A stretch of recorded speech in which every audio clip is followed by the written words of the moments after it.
নিঃস্ব অবস্থায় কি দোয়া করতে পারেন একজন মানুষ, এই দোয়াটা শিখে নেন, ইনশাআল্লাহ আপনার জীবনের সমস্ত সংকট কেটে যাবে ইনশাআল্লাহ। আমি নিজেও এই দোয়াটা বেশি বেশি করার চেষ্টা করি।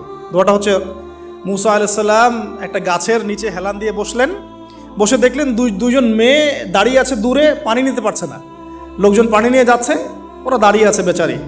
মুসা আলাইহিস সালাম গিয়ে বললেন, কি সমস্যা আপনাদের? এটা নিয়ে আপনারা আবার মেয়েদের সাথে কথা বলার চেষ্টা করেন না, ঠিক আছে? তো মাহারাম গায়রা মাহারাম মেনে চলে। তারা বললেন যে আমাদের বাবা অনেক বৃদ্ধ মানুষ, আমরা পানি নিতে পারি না যতক্ষণ না আমাদের কম পানি নিয়ে চলে যায়। মুসা আলাইহিস সালাম তো একটু বললাম না, ফিজিক্যালি খুব স্ট্রং ছিলেন, থাকে না বডি বিল্ডার, সামনে গিয়ে কথা বলে সরো পানি নিতে দাও, তখন মানুষ একটু মূল্যায়ন করে না। তো মুসা আলাইহিস সালাম এভাবে পানি নিয়ে দিলেন এবং বাছুরদেরকে পানি পান করালেন, করিয়ে গাছের নিচে এসে বসে আছেন।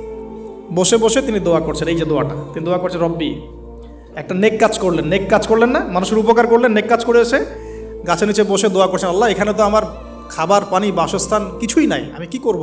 রব্বি ইন্নি লিমা আনজালতা ইলাইয়া মিন খায়রিন ফাকির, রব্বি ইন্নি লিমা আনজালতা ইলাইয়া মিন খায়রিন ফাকির। আবার বলেন, রব্বি ইন্নি লিমা আনজালতা ইলাইয়া মিন খায়রিন ফাকির। অর্থ হচ্ছে, হে আল্লাহ, তুমি তোমার পক্ষ থেকে আমার উপরে যে নেয়ামতগুলো দিবে, আমি এর জন্য ফকির হয়ে বসে আছি।